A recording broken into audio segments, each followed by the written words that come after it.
Urgente? Isso já não é apenas ajuda. A Ucrânia e a Grã-Bretanha estão criando uma nova aliança militar. Inteligência artificial e dados secretos. A Grã-Bretanha está 100% com a Ucrânia. Kiev obteve acesso a tecnologias capazes de mudar a guerra. Londres e Kiev estão preparando uma surpresa para o Kremlin. Scalp, Patriot, enormes volumes de dados para a IA.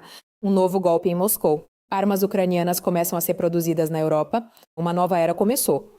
Contarei todos os detalhes em um instante. Olá, este é o Ucrânia Hoje, Victoria Perepelitsa. Os últimos acontecimentos. A Ucrânia e a Grã-Bretanha estão atingindo um nível de parceria completamente novo. Kiev e Londres estão unindo tecnologias, inteligência artificial e uma experiência de combate única. E essa cooperação é vantajosa para ambos os países. A Ucrânia recebe um apoio poderoso e acesso às capacidades britânicas, e a Grã-Bretanha uma experiência inestimável de guerra moderna e acesso a uma enorme massa de dados do campo de batalha real. Na verdade, está se formando uma nova parceria estratégica que pode mudar as regras do jogo geopolítico. A Grã-Bretanha se tornará o primeiro país a obter acesso a uma enorme massa de dados do campo de batalha na Ucrânia. Conforme noticiado na mídia, o primeiro-ministro do Reino Unido, Andy Burnham, e o presidente da Ucrânia, Volodymyr Zelensky, assinaram um acordo de parceria na área de inteligência artificial. Ele abrirá a plataforma de dados ucraniana Avengers Labs para investigadores e empresas de tecnologia britânicas. O banco de dados é baseado em uma enorme massa de informações coletadas por milhares de câmeras em drones e sensores acústicos no campo de batalha na Ucrânia. Segundo a publicação, os britânicos estão particularmente interessados em informações de sensores acústicos que ajudam a detectar drones russos que se aproximam. Acredita-se que esses sensores possam ser muito mais precisos do que radares. A IA detecta 70% de todos os alvos inimigos. O sistema de detecção automática de alvos, que já confirmou sua eficácia no Delta e analisa mensalmente mais de 100 mil fluxos de vídeo de drones, foi treinado no conjunto de dados da Avengers Labs. Ao processar o vídeo, a inteligência artificial detecta 70% de todos os alvos inimigos em tempo real e ajuda a encontrá-los tanto de dia quanto de noite. Zelensky observou que, em 2022, no início da Grande Guerra, muitos líderes estrangeiros hesitaram, tentando entender o que aconteceria em uma semana ou um mês. Mas a Grã-Bretanha fez sua escolha imediatamente. Sabe, às vezes as pessoas querem ser bem-sucedidas, estar do lado do vencedor. Naquele momento, seu país foi muito forte e ficou claramente ao nosso lado. E nós nunca esqueceremos disso. O novo primeiro-ministro do Reino Unido, Andy Burnham, fez sua primeira visita internacional à Ucrânia, onde, na verdade, fez seu primeiro grande discurso internacional. Meu país manteve a chama da liberdade europeia acesa no século XX. Vocês, por sua vez, estão mantendo essa chama acesa no século XXI. Quero dizer a vocês algo que provavelmente não ouvem com frequência suficiente. Obrigado. Obrigado pela incrível resiliência que vocês demonstraram, porque, graças a isso, todos nós nos tornamos mais fortes. Londres dá mais um passo em direção a Kiev. A Grã-Bretanha autorizou a transferência para a Ucrânia de dados confidenciais necessários para a produção de mísseis de longo alcance Scalp em instalações ucranianas. O governo britânico deu sinal verde para a gigante da defesa MBDA transferir informações secretas sobre os componentes britânicos do Scalp para a Ucrânia. Para a Ucrânia, este não é apenas mais um pacote de ajuda, é um sério salto tecnológico que pode mudar as capacidades dos ataques com mísseis ucranianos. A Grã-Bretanha está com vocês 100%.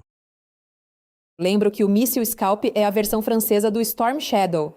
Eles são baseados em tecnologias compartilhadas de ambos os países. Além disso, o primeiro-ministro britânico pretende convencer Trump a enviar mísseis Patriot para a Ucrânia. O político pretende discutir com o presidente dos Uzbekistan Messenger, no próximo mês, o fornecimento de mísseis antiaéreos para a Ucrânia. Ele falou sobre os planos de convencer o chefe da Casa Branca a compartilhar o arsenal com Kiev em uma entrevista à Bloomberg. Segundo Berman, ele espera viajar para Nova York em setembro, onde ocorrerá a Assembleia Geral da ONU. Os detalhes da visita ainda não foram acordados, contudo, após as negociações em Kiev, o primeiro-ministro britânico declarou que compreende claramente no que deve trabalhar nas próximas semanas. Enquanto isso, um verdadeiro drama está se desenrolando na Bielorrússia. Já estão preparando o fim de Lukashenko. Parece que um jogo perigoso está começando em Minsk, no qual um passo em falso pode ser fatal para o ditador da batata. Enquanto o Kremlin arrasta a Bielorrússia cada vez mais para a sua própria guerra, Lukashenko caminha sobre gelo fino, tornando-se cada vez mais dependente do país agressor, mas é precisamente a Rússia que pode tornar-se a sua maior armadilha. Pressão militar, a ameaça de uma nova frente, dependência econômica e um cenário no qual tudo pode mudar literalmente em questão de dias. Lukashenko construiu o seu poder durante anos com base no equilíbrio, mas parece que agora esse equilíbrio está a quebrar-se diante dos nossos olhos. Mais sobre isto na reportagem. Já estão a preparar o fim de Lukashenko? A Bielorrússia pode mudar em apenas uma semana. O conhecido historiador americano Yuri Felshtinsky declarou: se a Ucrânia e os seus aliados europeus tomarem uma decisão política, a mudança de regime em Minsk pode ocorrer extremamente rápido. E o mais interessante, ele aponta como principal gatilho para tal cenário não o protesto interno na Bielorrússia, mas uma nova ameaça por parte da Rússia. Segundo Felshtinsky, Lukashenko não entregará o poder por vontade própria. O seu regime, na opinião do historiador, só pode colapsar quando a situação político-militar em torno da Bielorrússia mudar. E o principal perigo para Minsk é a transformação do país em mais uma base militar russa. E é aqui que a parte mais interessante começa. Felshtinsky admite: se a Ucrânia registrar uma nova transferência em larga escala de tropas russas para a Bielorrússia ou o surgimento de armas nucleares táticas lá, Kiev pode considerar isso como uma ameaça direta. E então, segundo sua previsão, pode ser tomada uma decisão sobre ações preventivas. Na verdade, a Bielorrússia encontra-se diante de uma escolha sem opções muito agradáveis.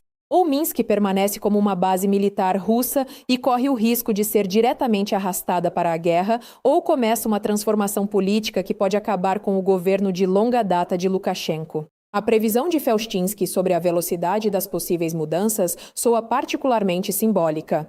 Ele acredita que a própria mudança de regime pode levar cerca de uma semana. Ou seja, aquilo que durante anos parecia ser uma ditadura bielorrussa inabalável sob certas circunstâncias pode desmoronar extremamente rápido. E aqui surge a questão principal. Será que Moscou realmente conseguirá salvar Lukashenko se ela própria estiver enfraquecida? Felshtinsky está convencido. No momento crítico pode não haver ajuda nem mesmo de Putin. Mais do que isso, ele afirma categoricamente: se a Rússia tentar novamente usar a Bielorrússia como base de operações contra a Ucrânia, será exatamente nesse momento que o fim poderá chegar para Lukashenko. Após 2022, a Bielorrússia é novamente vista como um potencial ponto de escalada. E desta vez, como alerta Felshtinsky, a Ucrânia pode não esperar até que as tropas russas estejam totalmente posicionadas em suas fronteiras e Lukashenko já está brincando com fogo. Enquanto se discutem cenários para uma possível queda do regime bielorrusso, o próprio Minsk dá passos dos quais pode se arrepender. Lukashenko começou a enviar para treinamentos militares centenas de trabalhadores bielorrussos que seu próprio governo classificou como parasitas, bêbados e infratores da disciplina. Trata-se de aproximadamente 500 reservistas do setor agrícola. Eles estão sendo enviados para treinamentos de 2 meses em unidades de forças de operações especiais, onde devem passar por treinamento de tiro, tático, de engenharia e médico, e depois disso seguir para mais perto da fronteira ucraniana para realizar missões de treinamento de combate. Ou seja, Lukashenko encontrou uma nova motivação para seus parasitas. Primeiro aprender a manusear armas e depois ir para a fronteira com a Ucrânia. Segundo relatos da mídia bielorrussa, após cerca de uma semana de treinamento, os participantes dos exercícios já podem aprender a operar metralhadoras e lançadores de granadas. Isso já é difícil de atribuir à burocracia militar comum. A Bielorrússia tem praticado cenários de mobilização cada vez mais ativamente ultimamente. Em junho, Minsk realizou exercícios na região de Grodno, verificando os dados de reservistas militares e de transporte. Lukashenko já havia declarado na primavera que, em caso de guerra, o país seria supostamente capaz de aumentar o número de efetivos do exército e das forças de segurança para 500 mil pessoas. E agora adicione a isso o fator russo. Segundo o The Wall Street Journal, o Kremlin está pressionando Lukashenko, buscando uma participação mais ativa da Bielorrússia na guerra. Moscou pode considerar o território bielorrusso como uma base para ataques contra a Ucrânia ou até mesmo para a abertura de uma nova frente de combate. E é aqui que Lukashenko está realmente andando sobre gelo fino. Quanto mais ativamente ele transforma a Bielorrússia em um apêndice militar do Kremlin, mais ele aproxima seu próprio país daquela linha da qual Felshtinsky falou.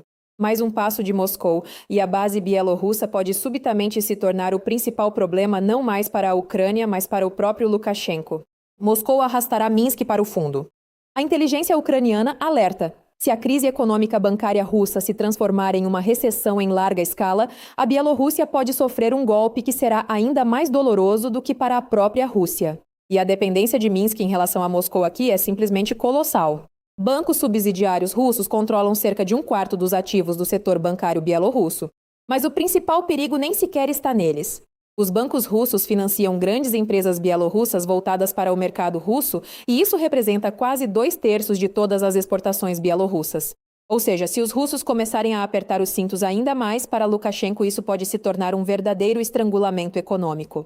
Menos demanda russa significa menos exportações bielorrussas, um sistema bancário russo mais fraco torna mais difícil obter empréstimos, um rublo mais fraco é um novo golpe para a moeda bielorrussa. E se Moscou também reduzir o apoio financeiro, Minsk pode enfrentar questões muito desagradáveis, não mais sobre geopolítica, mas sobre como cobrir os buracos no orçamento. Lukashenko está atando a Bielorrússia cada vez mais à Rússia, justamente no momento em que a própria economia russa começa a mostrar grandes rachaduras. Na Federação Russa já se registra uma queda nos lucros das empresas, redução de investimentos, fechamento em massa de companhias, problemas nos orçamentos regionais e aumento do déficit. Portanto, para o ditador bielorrusso, forma-se uma situação extremamente desagradável. Se ele abrir as portas para as tropas russas, arrisca arrastar a Bielorrússia para a guerra. Se Moscou enfraquecer economicamente, Minsk arrisca perder seu principal doador financeiro. E se, ao mesmo tempo, tanto o apoio militar quanto o econômico da Rússia desmoronarem, Lukashenko terá que ficar sozinho diante das consequências de sua própria aposta de muitos anos no Kremlin. E nos pântanos também há problemas. A grandeza do combustível russo começou a queimar intensamente. O déficit que o Kremlin podia atribuir durante anos a problemas em algum lugar do interior chegou à própria capital e agora Moscou já não parece a vitrine intocável da Rússia. Os postos de gasolina estão ficando vazios, as opções para os motoristas estão sendo reduzidas e as autoridades precisam inventar novas maneiras de controlar a situação. E o pior para o Kremlin, os problemas já estão indo muito além dos postos de gasolina individuais. A Rússia, que se gabava de sua riqueza petrolífera, parece estar entrando gradualmente em uma nova realidade, onde a questão principal não é o preço do combustível, mas a sua disponibilidade. E enquanto Putin continua falando sobre estabilidade, a gasolina na Rússia está literalmente escorrendo por entre os dedos. Mais sobre isso a seguir. Moscou perdeu definitivamente o status de região privilegiada. Agora, a escassez de combustível chegou até mesmo à retaguarda do próprio Kremlin. Ainda no início de agosto, era possível encontrar gasolina em 55% dos postos de abastecimento da capital. De acordo com dados já do final de agosto, apenas em 19%. Em menos de 3 semanas, Moscou perdeu quase 2/3 do combustível disponível. A capital da Rússia, que estava acostumada a viver sob regras especiais, de repente se viu em uma situação pior do que o país como um todo. Em média, na Rússia, há combustível em 28% dos postos, na região de Moscou, em 22% e na própria Moscou, apenas em 19%. Ou seja, a fórmula russa, Moscou é uma Rússia completamente diferente, falhou bem no posto de gasolina. Enquanto o Kremlin demonstrava há anos a capital como uma vitrine de estabilidade e prosperidade, a realidade começou a colidir com essa vitrine literalmente com o tanque vazio. E ainda há 3 semanas, a região de Moscou podia se orgulhar de ter combustível em 78% dos postos. Agora restam apenas 22%. A escala da queda é tão rápida que o problema do combustível já não parece um déficit local, mas sim uma falha sistêmica que está gradualmente cobrindo as regiões russas. E agora, a principal questão para Moscou já não é quanto custa a gasolina. A questão é muito mais simples: onde encontrá-la? A capital russa lembra cada vez mais uma região russa comum, com a única diferença de que, até pouco tempo atrás, o Kremlin convencia a todos de que o déficit nunca chegaria aqui. A crise de combustível também arrastou São Petersburgo. Na segunda maior cidade da Rússia, os motoristas estão novamente reclamando em massa sobre problemas nos postos de gasolina. Ainda no início de agosto, tais relatos eram mais uma exceção, mas agora, nos chats locais, fala-se cada vez mais sobre a falta de combustível. Além disso, a escolha nos postos de gasolina está diminuindo rapidamente. Os motoristas afirmam que, em muitos postos, praticamente só restaram o A92 e o diesel disponíveis, e junto com a escassez, surge algo que o motorista russo certamente não gostaria de ver: limites de venda. Nos postos da Gazprom Neft, a gasolina já está sendo vendida com uma restrição de no máximo 60 litros por recibo, e não mais do que 1 galão. A Tatneft seguiu seu próprio caminho e estabeleceu um limite de 50 litros para a A92 e a A95. Ou seja, na Rússia, uma nova aritmética está sendo formada gradualmente. A gasolina parece estar disponível, mas já não é possível comprar a quantidade necessária. Ontem isso parecia ser um problema de regiões isoladas, hoje são restrições, e amanhã pode se transformar em um procedimento comum para cada motorista. E isso parece especialmente simbólico.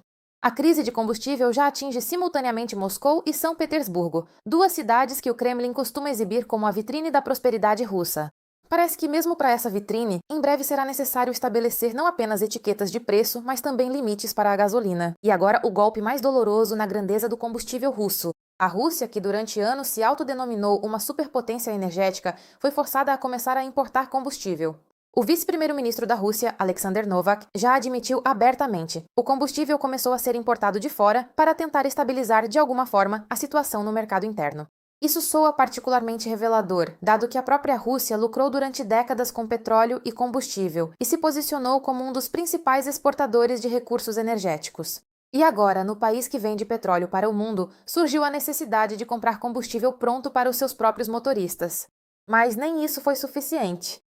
As autoridades russas permitiram a produção e venda de gasolina e diesel com padrões ambientais mais baixos, Euro 2, Euro 3, Euro 4. Ou seja, quando os recursos e a capacidade começam a faltar, Moscou, na prática, baixa o nível das exigências, apenas para encher as bombas. E o principal, o problema não surgiu do nada. Segundo Novak, o déficit nos postos de gasolina russos começou a crescer ainda no final de maio, em meio aos ataques às refinarias. Depois, o aumento dos preços, interrupções no fornecimento, restrições de vendas e, agora, até mesmo a importação. O resultado é um quadro quase satírico. O país que sonhava em ditar as regras do mercado de petróleo para o mundo, agora é forçado a procurar combustível para si mesmo. A Rússia vendia petróleo, gabava-se de sua independência energética e, no final, chegou ao ponto em que precisa importar gasolina. E Putin, ao que parece, nem sequer percebe esse colapso de combustível. Enquanto na Rússia a gasolina se transforma em um produto escasso, os postos de combustível impõem limites. Moscou perde combustível e as próprias autoridades russas já admitem a necessidade de importação. O vovô do Kremlin lê calmamente um discurso otimista em um papel dizendo que os ataques de drones e mísseis ucranianos não têm um impacto crítico. Ou seja, pela lógica do Kremlin, a paralisação das refinarias de petróleo é um detalhe, e os problemas com a exportação também não são motivo para pânico. A escassez de gasolina na capital e em outras regiões é, obviamente, apenas um inconveniente temporário. E tudo isso enquanto Putin continua fingindo que a economia russa funciona como um relógio. Parece que a regra principal da propaganda do Kremlin agora é muito simples. Se Putin disse que está tudo bem, então nem gasolina é mais necessária. Enquanto na Rússia fica cada vez mais difícil abastecer o carro, no Kremlin eles podem continuar falando sobre estabilidade. Afinal, o próprio Putin, ao que parece, não para em um posto de gasolina há muito tempo. Parece que a grandeza do combustível russo está lentamente se transformando em uma enorme escassez. Moscou já perdeu o status de vitrine intocável, São Petersburgo está passando por limites, as regiões contam cada litro. E a própria Rússia, que ainda ontem se gabava do status de superpotência energética, agora é forçada a importar combustível. E quanto mais tempo duram os ataques à infraestrutura petrolífera, mais difícil fica para o Kremlin convencer seus próprios cidadãos de que nada de crítico está acontecendo. E Putin, enquanto isso, pode continuar lendo papéis sobre estabilidade, mas a escassez de gasolina não ouve os discursos do Kremlin. Para ela, não importa o que dizem em Moscou. E se ainda ontem propunham aos russos acreditar na onipotência de uma superpotência energética, hoje tudo se resume a uma questão muito mais prosaica. Haverá combustível para abastecer o carro amanhã?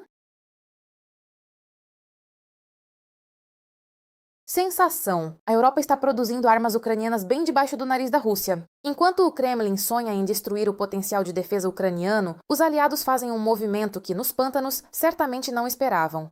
A indústria de defesa ucraniana está ultrapassando as fronteiras do país, e os parceiros estão abrindo portas para ela em um mundo onde Moscou já não poderá simplesmente apertar um botão e destruir tudo.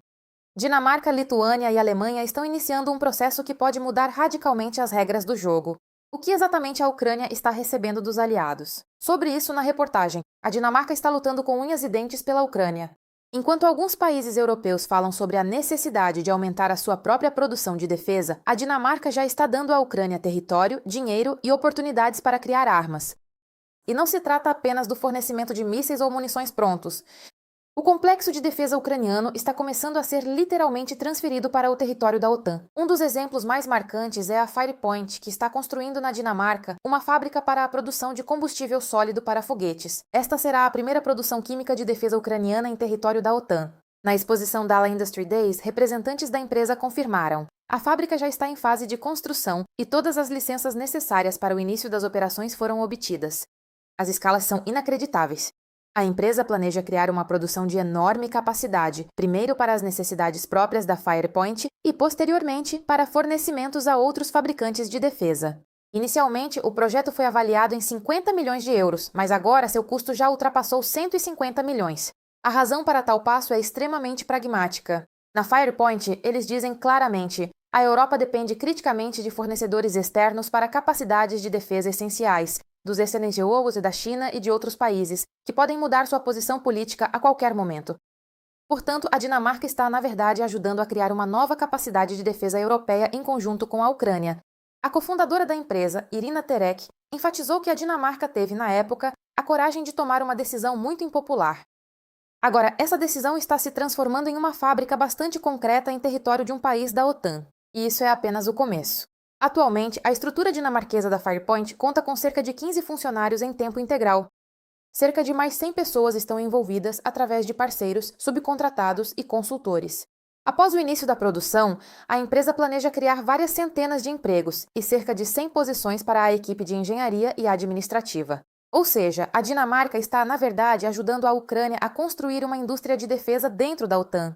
E este já é um nível de apoio completamente diferente. Não apenas transferir armas da Ucrânia a partir de um estoque, mas ajudá-la a criar suas próprias armas, escalar a produção e integrar o setor de defesa ucraniano ao sistema de segurança europeu. A Lituânia também está abrindo as portas para a produção ucraniana, e desta vez trata-se de uma fábrica de munições completa.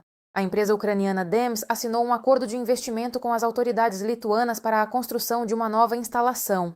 O início da construção está planejado para o outono de 2026 e o início da produção para o final de 2027. Além disso, a instalação operará em 2 locais simultaneamente. Parte da produção permanecerá em Alytus e a nova fábrica será uma extensão em grande escala. E a escala também é bastante séria.